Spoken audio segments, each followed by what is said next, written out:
Ladies and gentlemen, welcome back to the Lost Sheep Podcast. I'm Nazario Pangala. And I'm Cole Bissett.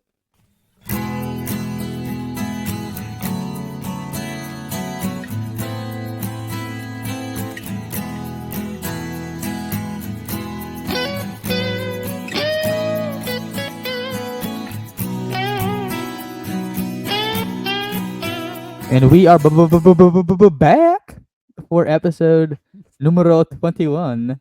And my screen is zoomed in very much so you can't tell. But I am once again in a new location. I am now in Chattanooga, Tennessee in the dorms. Oh, now you can see it. Good job, Cole. Way to get the hint. No problem. I Nice. got you, buddy. Look at that connection. Yeah, good At producer right here. Exactly. I am at the dorms of the University of Tennessee, Chattanooga. I am staying in Chattanooga for a month, doing an internship with the Scenic City Collegiate League. I am broadcasting games. Very fun stuff going on here in Chattanooga. But last week, I was trying to get settled in. That's why we could not get an episode out for y'all. But we are back again this week. We know you missed us, but we're back. Don't worry. And Cole, look at him over. Look at that darling little child over there. How are you doing over there? So aren't you just happy to be alive today? I am ecstatic to be alive today. Very happy. And if y'all don't know, but he's segueing into me to tell a story. So I'll tell my story. Today I was out at work. I'm a farmer. If y'all are new to the channel, I'm a farmer. I work on a farm. Hay, spray fences, fix fences, vaccinate cows, all the above. I've probably done it. And today I was spraying fence lines or fence rolls, and one of the fence lines was up on a really steep hill, and I didn't think it was that bad when I first went up it, so I thought it would be okay. But I ran over a root on the steep hill, and it dipped my tire into a hole. And so when it dipped my tire into a hole, my back left tire rose up like a foot off the ground, and it started to flip. And I don't know what stopped it. My boss came back and helped pull me out and was like, "Yeah, there's nothing that should have stopped you." He's like, "It's a good day because you're lucky it didn't flip or you didn't get hurt." Um, and so, I mean, I felt it going when I was on it, and I really thought for sure that it was going to keep going. But I got up and stood over and leaned on the other side of the tractor to try to balance it out. It didn't do anything. Um, Did you jump but off yeah, or how did you get I, out? I cut it off immediately and jumped off. Smart play. Look at Um, that. yeah, Adaptation. we made it out though. We tied a chain to the tractor onto another tree. That way it would hold it so it wouldn't flip. And we just rotated the tires until we could get it out, backed up a little bit, pulled forward, and then we're able to get it pointed straight downhill so it wouldn't flip on us and got it out. But Did yeah, you finish your spraying job? no, not the You're stuff done that I after needed that? to get done. Well, I started to, and then more stuff broke.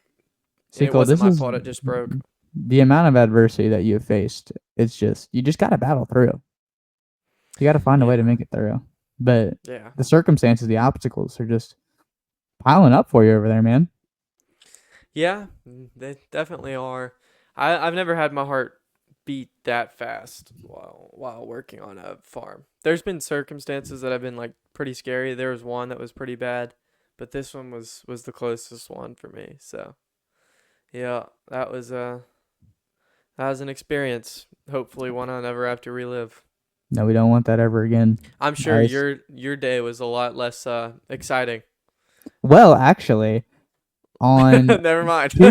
Back on Tuesday, now that I think about it, so where I have to climb up these stairs to get to this little perch that I call it to look over the field to call the game. And so I'm here with my partner Gray Robertson, and so we're both sitting up there, and he eventually gets down for a little bit, and I'm up there, and so the game's over, it ends, and I go to climb down, and some of his stuff was still up there, and so I wanted to be a nice fella and bring it down for him, and so I try to carry it, a little bit too much to carry, and took a step off this stair, and I kid you not, slid down it, like my arm scratched against the stair I landed though. I No way. landed at the bottom. I did not fall whatsoever. Just Holy. slid down the poles of the staircase and landed. And I was just stood there for a moment, like, oh my gosh, I just completely fell down the stairs. So look at look at the Lost Sheep podcast. Just the most danger thrill seekers you'll see. Maybe the devil's trying to shut us down. Mm. He may try. Yeah, He we're may getting try, but even if like you've heard, if you've seen this movie, cut off one head, 3 more will take its place. So I don't know who those other people would be, but I gotta stay hopeful that someone would take over for the Lost Sheep podcast if maybe that stair fall wasn't so lucky, or maybe the tractor decided to fall over. There would be someone to keep the Lost Sheep podcast going. what movie is that from? Is it from Hercules? Personally, I was talking about Captain America, Oh, the Winter Soldier, that's right. That when is in there. with with Yeah. Hydra.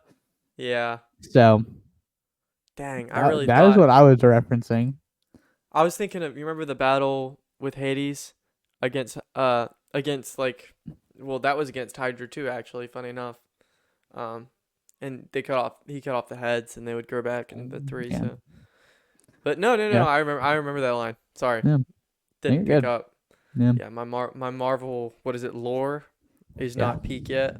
So, It's all right. You'll be okay. it'll Maybe if they grow. start producing good movies again, then it'll grow. Yeah, it's gotta be worth my time. Yeah. And speaking of good movies, um, you went and watched If, didn't you? I did indeed, off the pure recommendation of the one and only Cole Bissett. I had no other recommendations. I hyped this movie up to not only myself, but to my brothers, to my mother, and to my girlfriend. And I get them all to go to this movie, and they walked out satisfied. That's for sure. I did it. I did as well. Did not see the plot twist coming. Well, I did eventually think that, okay, Ryan Reynolds is her if Yeah. eventually, but then W play that her dad's if is the one that's invisible. I'm forgetting his name at the moment. What's his name? Oh, But anyways, hold up. the point of it is her dad. My brother said this. My little brother Sloan pulled this out. Well, actually, Did Solomon he said call it it? to Sloan, and then Sloan told us. But what the dad is always like fun and joyful and everything like that. And then there's like all these adults that aren't like that because they grow up and they lose their if eventually. And so at the end of the movie when he trips over, I want to say Clint or Cliff, but I don't know if Cliff. that's I think right. it's Cliff. I think it's Cliff. Okay, but there's this invisible if, and he trips over him, and you never see it with the dad until the end of the movie. You always see it with the Ryan Reynolds' character, but it makes you think that he always had his if with him. Therefore, he always had that childlike part of himself. It was always there. It never left. That's why he was always so fun and joyful, and had that creative, imaginative mind that we all hopefully had when we were younger. Then my brother pointed that out. I love that. Which, I mean, it just shows the intricacy of this movie. Like, it preaches such a good Christian message, which is like just to be childlike, um, which is what we're all called to do, and what Jesus asked us to be. I just thought the plot was great. It was like I reminisced of my entire childhood throughout the movie, and it kind of reminded me of the nostalgic days of like when Inside Out 1 first came out, or like Frozen. It was like really good, like it's not even a Disney movie, but it was like a really good old animated, what felt like a Disney movie. Yeah. And I Did you never thought have I'd see Ryan Reynolds in a children's movie, and Did you he have popped off. a if? Did you have a imaginative best friend growing up? Uh, I'd I'd say I don't think I did. But it's probably because, well, I don't know if you did, but mine would probably be because I have so many siblings. So, um, I had a lot of people to Sometimes you want talk to to. think that they're imaginatory and just Yeah, I guess so. erase Yeah, them yeah, yeah. No, I get when they get that. when they get annoying. But Oh man. What about yeah, you? Did you have one? Not that I know of. My Yeah, parents didn't remember it either, so I'm gonna guess I probably did not. But my brother did. My brother did. It was awesome. that's awesome. And we That still makes the remember movie him, so much so better. we still remember him. Like it was my brother's friend, but we all knew about him, so That's so sick. the thing was he never actually in like they never hung out. It wasn't one of those friends that like was always by you, but they just always existed. And like Yeah. he worked at a bank. It was the most random thing, and we would drive just by this bank, and my brother would be like, "Oh, Mr. Bezzy, I think is what he called him. Mr. Bezzy's working today." Like it was That's just, awesome. it wasn't like he was always with them or anything like that. It was just this random thing. And after the movie, we all kind of remembered it because we probably haven't talked about Mr. Bessie for years. That's so sick. Yeah, See, I was so happy because I called that movie out and I said before I was gonna go see it to everybody. I said this is gonna be a good movie. Just watch it. I said it's going to be. Like it looked, the trailer was giving off good vibes. Everything was giving off good vibes. Um, and it was just they didn't care about what the world thought. It was just whatever they wanted in a movie. It was great. I really, really, really enjoyed it. So yeah, W movie. And one man who has written books, not movies, but his books were eventually made movies, and that is the one and only C.S. Lewis, who is the man who wrote our quote for today. And the quote, ladies and gentlemen, is everyone thinks forgiveness is a lovely idea until they have something to forgive. I'll read it one more time. Everyone thinks forgiveness is a lovely idea until they have something to forgive. Yeah. And I'm gonna go back to the movie and being childlike. What is one thing that all children are normally taught, hopefully, and it's when someone does something wrong, like if the one child does something wrong, a parent is supposed to tell their child to say sorry to whoever they did wrong. And then what is the other child, if it's child to child, what are they supposed to do when that person says sorry? They're supposed to forgive them. And it's a key lesson that's taught from the beginning. And it's one of those most beautiful things that we see from children. When you see children, they're going to fight. They're going to have their mishaps. There's going to be crying involved in some way. But when we see them make up, it's a beautiful thing. When we see in friendships or relationships, whatever it may be, and we see forgiveness come out in the front circle and we see it happen, we're always very excited about it. When we see it, we recognize it as something good. But yet, when it comes to the moment that we need to do it, it can be very tough. Cole, why do you think it's so tough to forgive?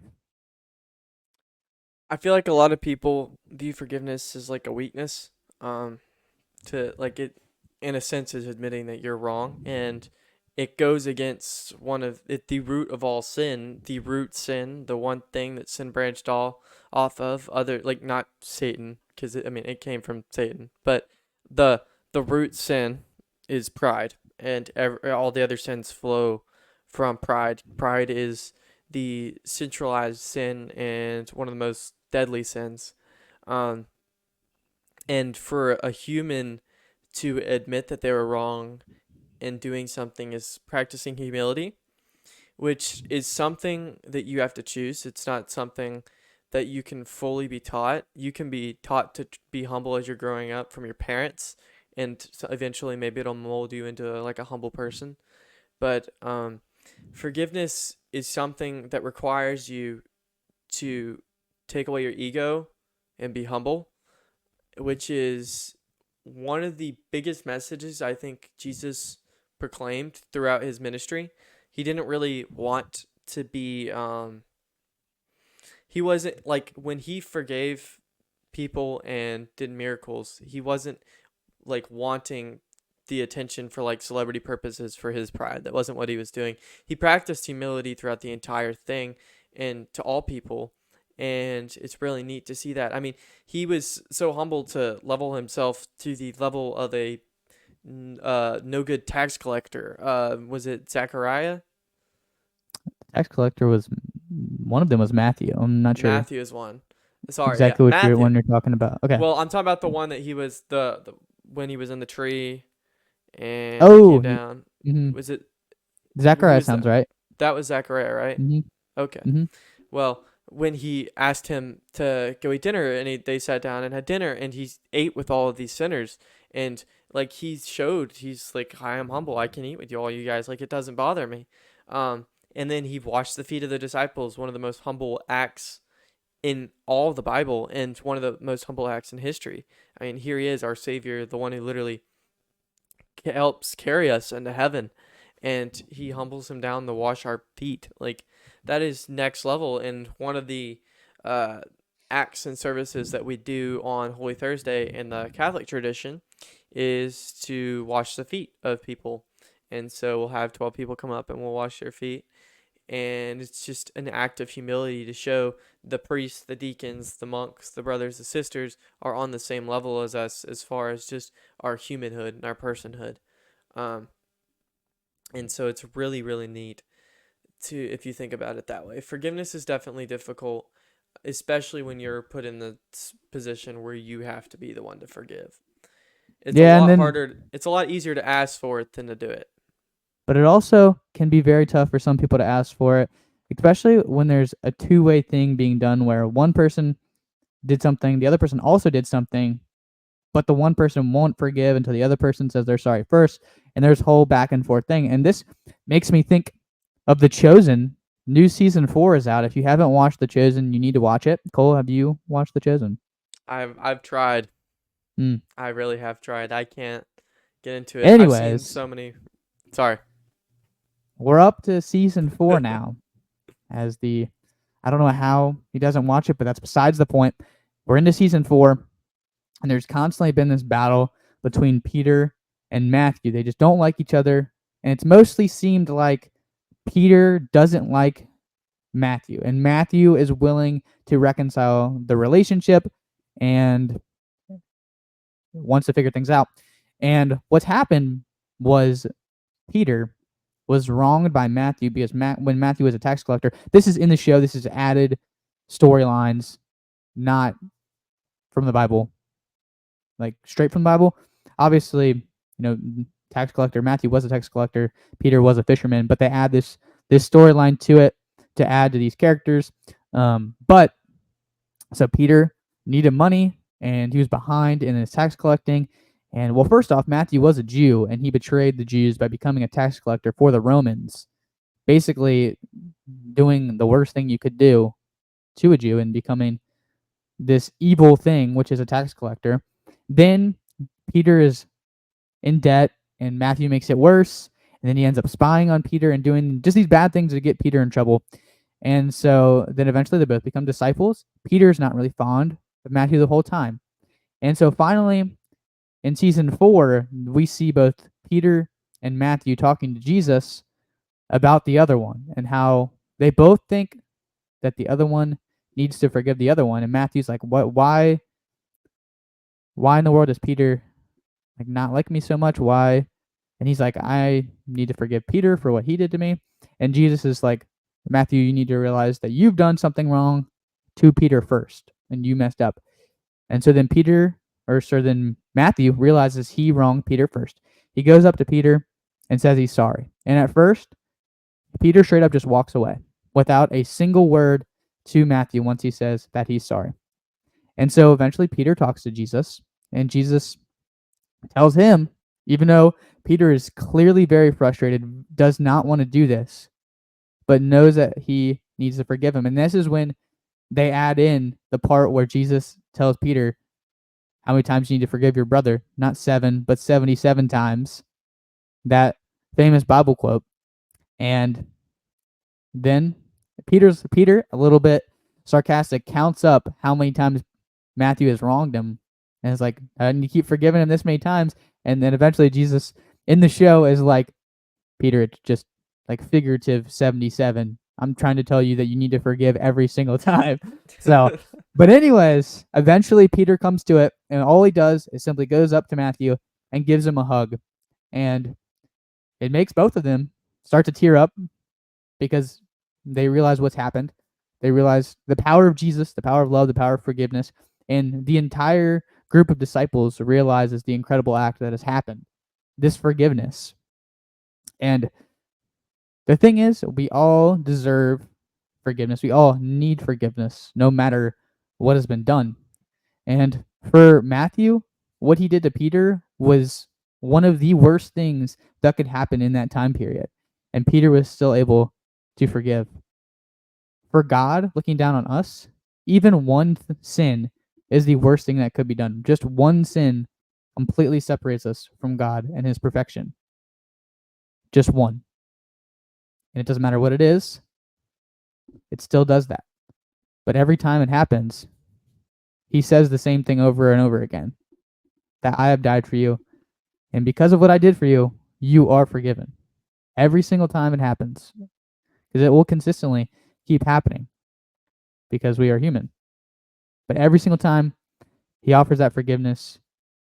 And the more and more that we try to ask for that forgiveness, the more that we will be given it. And the more free we will become. And hopefully, the more and more we strive to become like Jesus, the more and more we'll be able to forgive. And we will be able to experience the healing power ourselves of forgiveness from God. And then eventually be able to pass that on to others. There's been incredible stories of people being forgiven by people, and that's what turns their life around. They thought that they were so evil and so wrong and everything they'd done, and someone comes in and just says, doesn't matter what you've done. Like I forgive you. Like I still love you no matter what happened. And that can change a life. Are you there? Yeah, no, I'm here. Sorry. I was researching a quote and I wanted to say it word for word. It's very short. When Jesus dies on the cross, one of the last things he says is, "Forgive them, for they know not what they do." Forgive them, for they know not what they do. And I thought that was a really good example of forgiveness. Is this Jesus is on the cross? These people have no idea that they are killing the Savior right now, except for the ones that are loyal to him, and they have no idea, yet they continue to do it, and it's wrong, and Jesus knows it's wrong, but he still asks for God to show them mercy because they do not know what they're doing. And it really shows how much Jesus really cares about the souls of the people on earth, and how people who don't, like, we talked about this last week, like an atheist, you can't blame an atheist who's never been taught what Jesus is or who Jesus is. You can't blame them for being an atheist because they don't know what they're doing is not, like, it's not the path to God, right? And because they've never seen God, they've never met God, they never had the chance, if that makes sense. And so this is like an example of that. And when Jesus gives you this scripture verse that says, "Forgive them, for they know not what they do."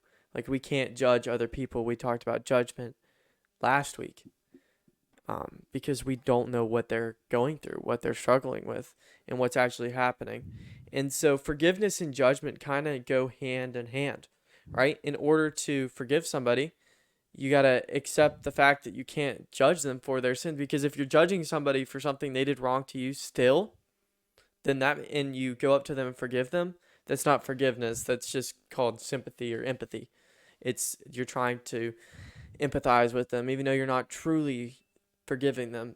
And I think that's a really big problem today, is people falsely forgiving other people. And I think it happens all the time, where people go up and say, "Yeah, I'm sorry, you're good. It's okay.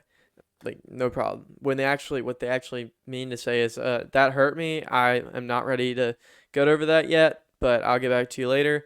And then they continue to harbor these feelings and judgment towards other people, and it ends up being a lot worse than it is, because it'll get brought up in something in the future. And so forgiveness and judgment kind of coincide, and you have to be able to get over judging someone else to be able to forgive them, if that makes any sense. And so I definitely think that's something that everyone today can work on. I think a lot of people struggle with that, myself included, and it's a big deal. Yeah, I can definitely be one that gets very frustrated or upset with an action that someone does, or something they don't do or say, something like that, in the moment.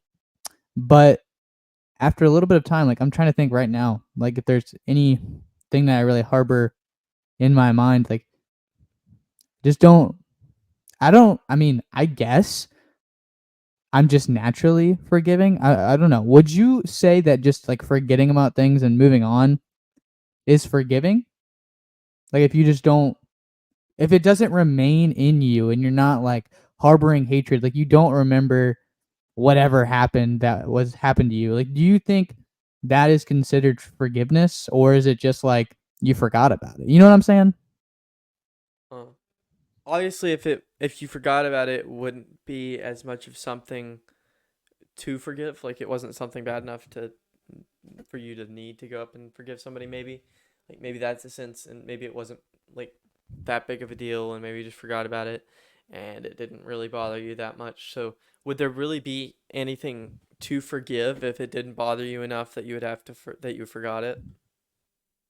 Potentially, potentially, because maybe you don't even realize how big of a deal it is, and if you're just mad in one moment about it, but then you just find a way to move on from it, but you don't need to go like up to the person and forgive them. Hmm. It just happens inside. I don't know, naturally. I'm not sure. I'm not sure. It's just an interesting thing to think about. But to going off what you said, which we've talked about in different facets multiple times during our show, but one of the most important aspects of forgiveness is the forgiveness of self. This quote doesn't specifically say when you have to forgive others, it just says when you have something to forgive. And I have gone through plenty of times where I didn't forgive myself or didn't want to forgive myself, judged myself for actions, whatever it may be. And it definitely takes time to be able to forgive yourself. As much as, oh yeah, it's a lovely idea for forgiveness, but in my opinion, it's harder to forgive yourself at times than other people because you know yourself, you know what you should or should not be doing, and when it goes the wrong way, it's hard to get over it for yourself. And then that definitely, I would say personally, that forgiving myself lingers longer and is more of a challenge than other people. I don't know. How do you think about yourself? Would you agree with that? I feel like most people hold themselves at like a higher standard than others. Because you expect yourself to be better. We don't control what other people do, so you can't really expect them to be anything because they have their own free will and their own choice to do whatever they want. And so when you're when I'm trying to forgive myself, when you're trying to forgive yourself, it's like we I like as a person, we're like driven to hold our standards to a different level.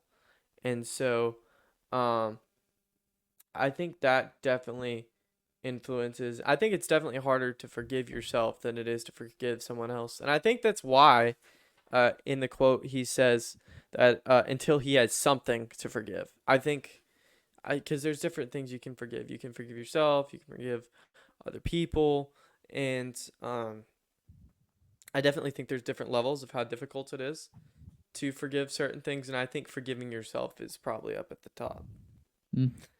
because, like I said, I think we hold ourselves as humans, as people, and just with our own choices to a higher standard than we hold other people because we can control ourselves.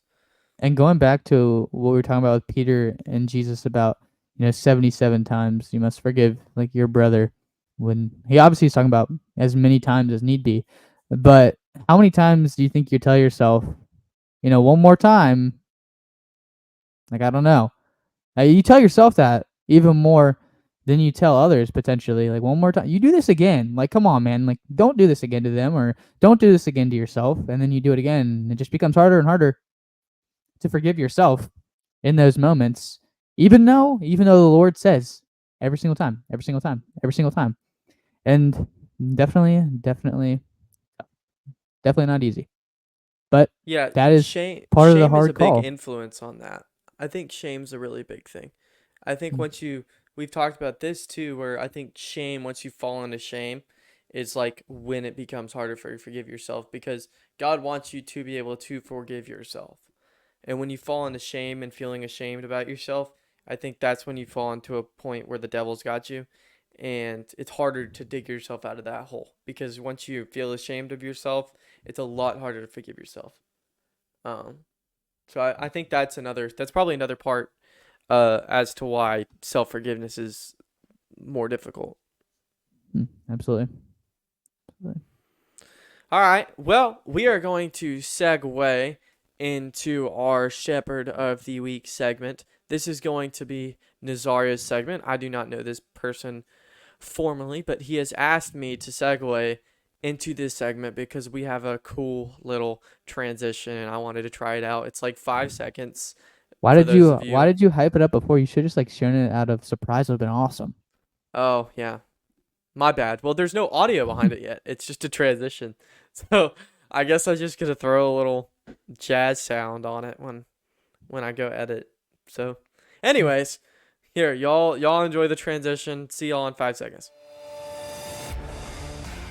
Dang, I feel bad for my podcast people. I'm sorry, guys, but it's simply just a wipe away screen, and us 19, 20-year-old, actually not 20 yet. Sorry, guys. But us, you're not even 19 yet. 18 No, and no, 19. I'm still Sorry, 18. sorry. But Both us ages goofballs, wrong. Dang. those us goofballs over here just messing around, trying to have a little fun additional swagger to us. But anyways, to the Shepherd of the Week. If you are part of my family, you definitely know who this person is. And if you're from Northern Kentucky, potentially, if you go to St. Patrick's Church, hopefully.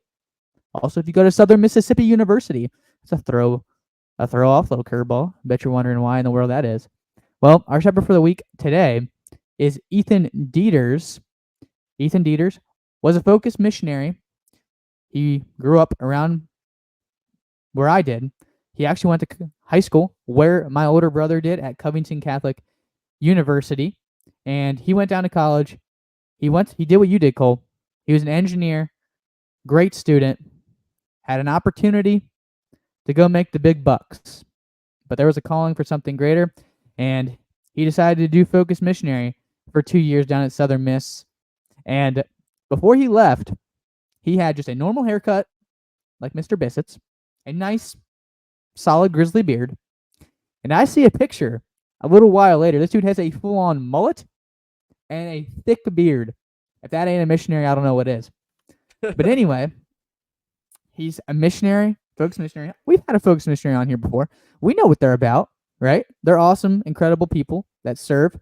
But now, Ethan Dieters has stepped that up. He could have gone his 2 years of missionary, decided now it's time to go to engineering. Let's go make some money. Let's have a career, job, family, whatever it may be. Nope. That was not enough for Ethan Dieters. God is calling him to something even greater, and he is now discerning the priesthood, the seminary, with a solid chance of doing so. I believe that's what's going to happen. And he was at this retreat with my little brother Sloan, who is in YSAT, which is basically the high school leadership group of the Catholic diocese where I live. And Ethan Dieters, I have not been lucky enough to spend a ton of time around him, but Sloan, my brother, was at this retreat. Absolutely loved everything that Ethan Dieters is about. He's a great leader.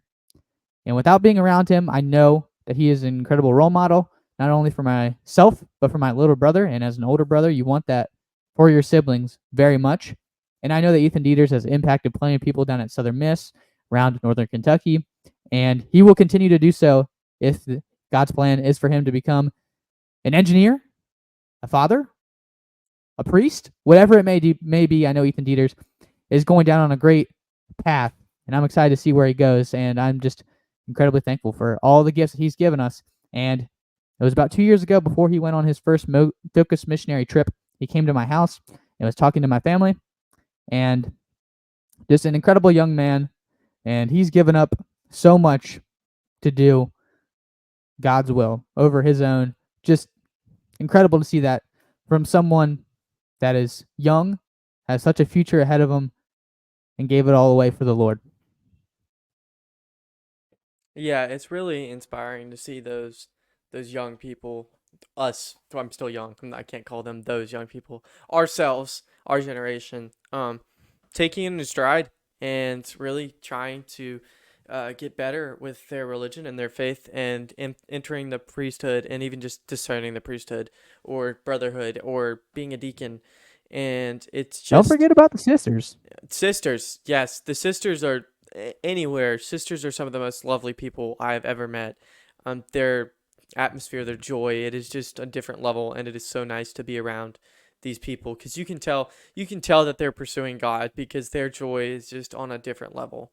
Um, but these people are what I like to call unsung heroes. Now, y'all might think that is a funny statement, but the reason why I say unsung hero is because there is a movie out now by the famous band For King and Country, Christian band that got their Grammy Award winners. Phenomenal, huge band. It's called Unsung Heroes. I watched it last week, and no, this week. I watched it yesterday. Why did I say last week?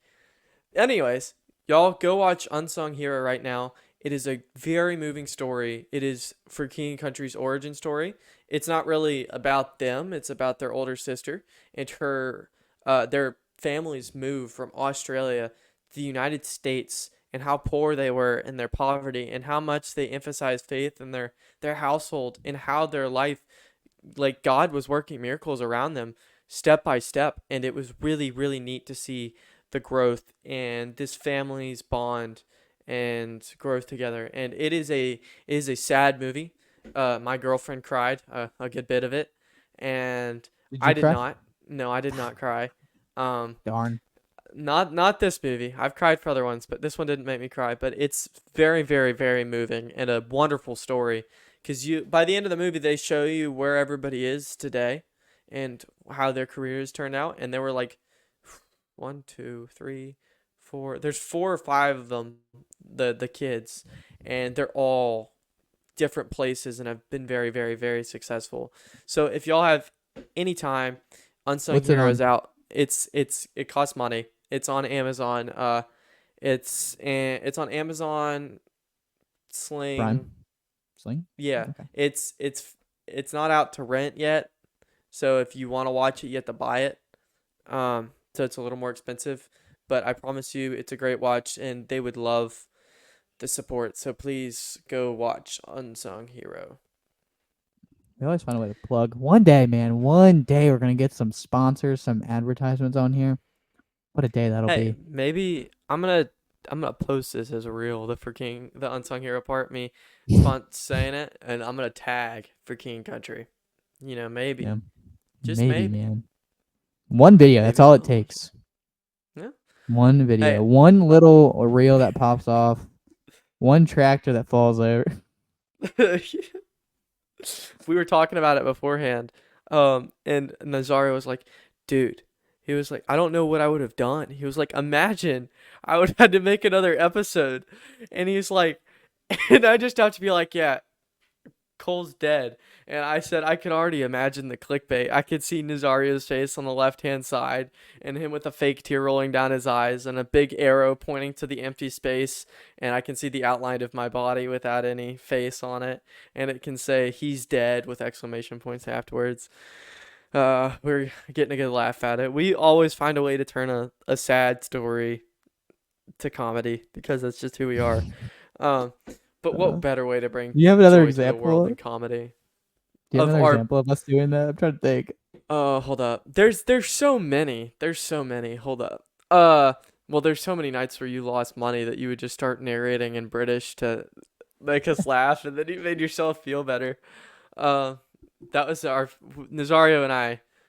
Would just have little fun FIFA games, um, and he tended to lose a little more towards the end of the school year, and so he would Dude, make himself happier. that night was like an 8 game losing streak, and there was nothing going right. And you just hear Manchester City. Oh my goodness, coming from Nazario would me, narrate the even though entire Cole game. was The Manchester entire City. Oh man, the I know, entire time to game. be It was alive. funny. Yeah, we like to turn depressing things into funny things because it's just who we are. And I think it brings a lot of yep. Positivity. It's fun stuff. All right, guys. I think we're gonna wrap it up. We have got this is a pretty good length for a video actually. Yeah. Our last one was 30 minutes, so I think we've hit the 40-minute mark. So that's kind of cool. Anyways, thank you guys so much for listening. There is actually a standout in this episode that, makes this episode stand out from the rest. There were no technical difficulties. Can we just give ourselves a round of applause real quick? Sorry, you don't have to. I have to give myself. We don't have because I producers, always ladies and have. gentlemen. We don't have directors. It's just I- us. Nazario and I press buttons on our computer. They're right in front of us, so it's like a self-produced thing. So if our audio way sounds easier- really bad one Way day, harder. Way harder than it seems, ladies and gentlemen. yeah, You I think it's can't tell easy. y'all how many You're on a times podcast. our audio has been trash because we can't. Nobody's there listening to it, and so at the end of the Just get a at the end of random the text from one episode- of your parents like, yeah. "Yeah, man, your audio's too low." Nah, shucks. It's tough. It's tough. But we're learning it slowly, and I honestly have really enjoyed this layout and was thinking about a way to make this setup in this online structure the way this has when we are in person again, and using our computers separately and our mics separately because I feel like it captures our audio better and sounds better, but we'd still be in the same room. It would just be two different cameras, which I think would be kind of cool, honestly. So yeah, We will because I went back and looked Troubleshoot at with that. our audio from the episodes when we were not like away, and I realized the difference is it's actually pretty crazy. You should go listen someday. It is a crazy difference. But anyways, thank you guys so much for listening today. We'll be back with y'all hopefully next week if nothing goes wrong and we have an opening. We'll see y'all. Peace.